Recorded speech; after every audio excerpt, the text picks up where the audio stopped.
The books of 1st and 2nd Kings. Although they're two separate books in our Bibles, they were originally written as one book telling a unified story that continues on from the book of Samuel that came before it.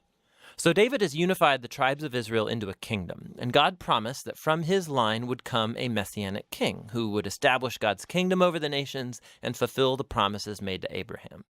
So the book of Kings tells the story of the long line of kings that came after David, and none of them lived up to that promise. In fact, they run the nation of Israel right into the ground. The book is designed to have 5 main movements. The story begins and ends focus on Jerusalem, first with Solomon's reign and the construction of the temple, and then in this last section ending with Jerusalem's destruction and Israel's exile to Babylon. And the story leading up to this tragedy is what makes up the center 3 sections, which explain how Israel split into 2 rival kingdoms, how God tried to prevent the corruption of Israel by sending the prophets, and how exile became the unavoidable consequence of Israel's sin. The book opens with 2 chapters about the kingdom passing from the aging David to his son Solomon.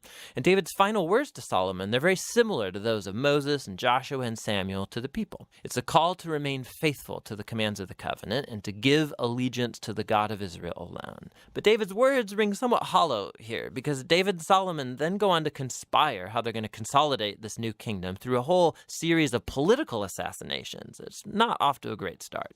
Solomon's brightest moment comes when he asks God for wisdom to lead Israel, and he even completes David's dream to make a temple for the God of Israel. Here the story actually stops and describes the design of this temple in detail, just like the tabernacle design in the Torah. There's all these gold and jewels and depictions of angels and fruit trees. It's all symbolism echoing back to the Garden of Eden. It's the place where heaven and earth meet, where God's presence dwells with his people. But no sooner does Solomon finish the temple that he makes some really horrible choices and the kingdom falls apart. He starts marrying the daughters of other kings, hundreds of them, for political alliances. And then he adopts their gods and introduces the worship of those gods into Israel. Solomon then accumulates huge amounts of wealth. He builds a huge army. He even institutes slave labor for all of his building projects. Now, if you go back to the Torah and look at God's guidelines for Israel's kings in Deuteronomy 17, Solomon is breaking every one. So by the time that he dies, Solomon resembles Pharaoh, the king of Egypt, more than he does his father David. The next section of the book opens with Solomon's son, Rehoboam, acting just like his father. It's a very sad story of greed and lust for power. He tries to increase taxes for slave labor. And under the leadership of Jeroboam, the northern tribes reject this, they rebel and secede, and form their own rival kingdom. And so now in the story, you have the southern kingdom, Judah, centered in Jerusalem with kings from the line of David, and now this new northern kingdom called Israel, whose capital will be Samaria eventually.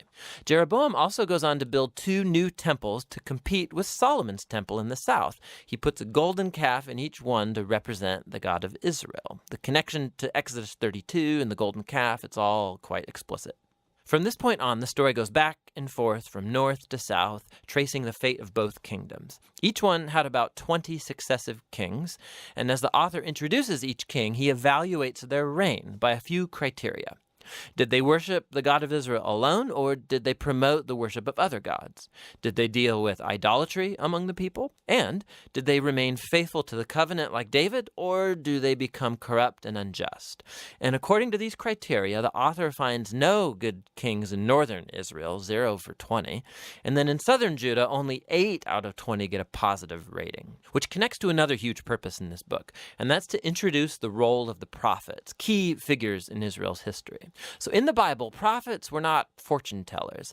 Rather, they spoke on behalf of the God of Israel, and they played the role of covenant watchdogs, which means they called out idolatry and injustice among the kings and the people. They were constantly reminding Israel of their calling to be a light to the nations, that they should obey the commands of the Torah, and so the prophets challenged Israel to repent and follow their God. In these center sections for each king, God then raises up prophets to hold them accountable. And the most prominent prophets are the northern ones, Elijah and his disciple Elisha, right here in the center of the book.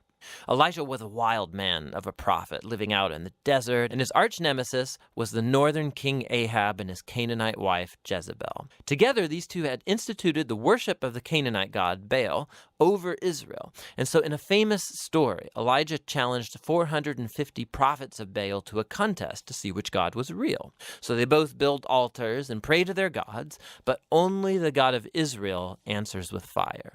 After this, Ahab uses his royal power to murder an Israelite farmer and then steal his family's vineyard. And Elijah again confronts Ahab's injustice, and he announces the downfall of his house.